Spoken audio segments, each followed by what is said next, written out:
Assalamualaikum warahmatullahi wabarakatuh. Sebelum mengawali pembelajaran kita pada pagi hari ini, marilah kita berdoa menurut agama dan kepercayaannya masing-masing. Berdoa dimulai.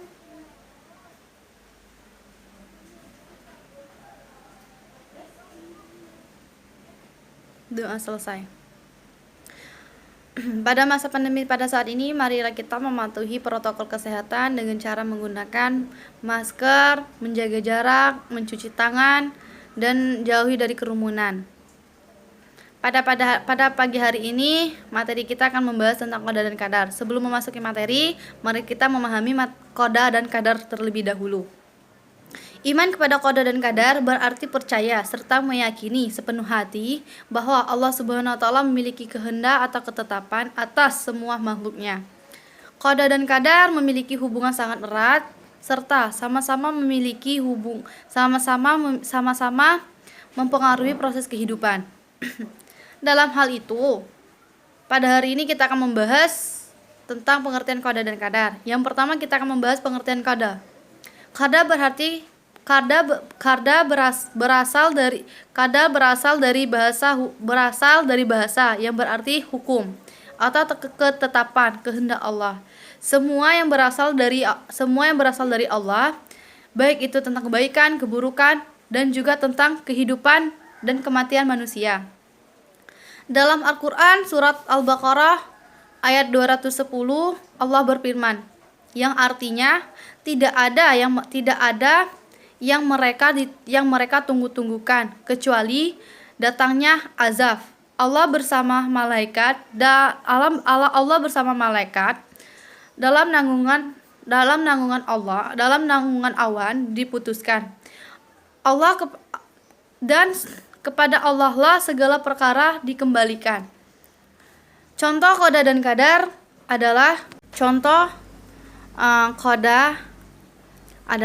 jika seseorang menginginkan rezeki yang banyak dan berlimpah serta berkah, maka ia harus berusaha dengan sungguh-sungguh, ditambahkan dengan doa dan ikhtiar dan tawakal, dan untuk mengubah nasib sehingga dia bisa mendapatkan apa yang ia inginkan. Itu contoh dari kehidupan. Ada pula contoh dari pendidikan. Jika ada seseorang yang bodoh akan menjadi pandai.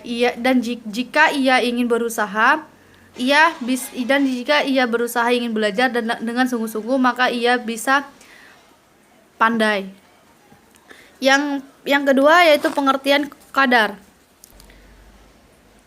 Pengertian qadar menurut istilah adalah sebuah perwujudan dan ketetapan Allah tentang semua yang berkenaan dengan makhluknya yang sudah ada sejak zaman azali.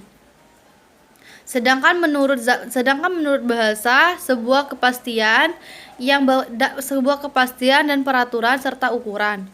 Qadar mencakup dengan takdir yang sudah terjadi, sedang terjadi, dan yang akan terjadi selanjutnya. Apa itu azali? Azali artinya ketetapan yang sudah ada sebelum keberadaan atau kelahiran makhluk tersebut.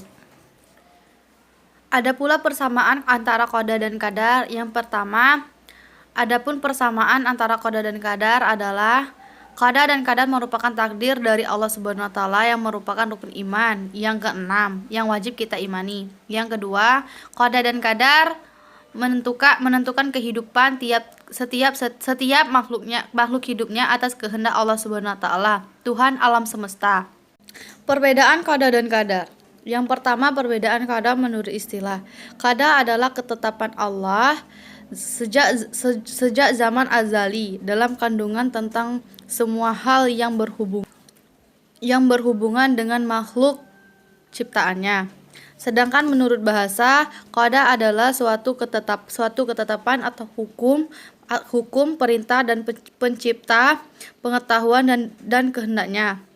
Sedangkan qadar Sedangkan qadar menurut istilah adalah sebuah perwujudan dari ketetapan Allah. Qadar tentang semua yang berkenan dengan makhluknya pada zaman azali. Sedangkan menurut bahasa, qada adalah suatu kepastian dan peraturan serta ukuran. Ada pula fungsi iman kepada qada dan qadar. Yang pertama, meningkatkan keimanan kepada Allah Subhanahu wa taala yang bersifat maha kuasa dan maha besar. Alam semesta yang sangat besar dan rumit ternyata terkandung pada qada dan qadar. Yang kedua, meningkatkan sifat sabar, tawakal dalam diri seseorang yang beriman kepada qada dan qadar. Yang ketiga, meningkatkan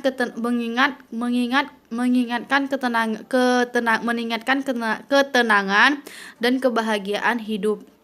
Iman kepada qada dan qadar dapat membuat seseorang tenang karena ia akan percaya bahwa hasil usaha manusia akhir tunduk kepada qada dan qadar. Yang terakhir, meningkatkan rasa ingin tahu kepada hukum-hukum Allah. Orang yang beriman kepada qada dan qadar ingin tahu lebih banyak tentang hukum-hukum Allah. Dengan mengetahui hukum-hukum Allah atau sunahnya, orang mungkin mengetahui rahasia alam yang bisa dimanfaatkan untuk kesejahteraan umatnya. Sekian itu materi yang bisa saya sampaikan. Lebih dan kurang saya mohon maaf. Apabila ada kesalahan, saya mohon maaf. Kita sama-sama belajar. Saya pun belajar. Wassalamualaikum warahmatullahi wabarakatuh.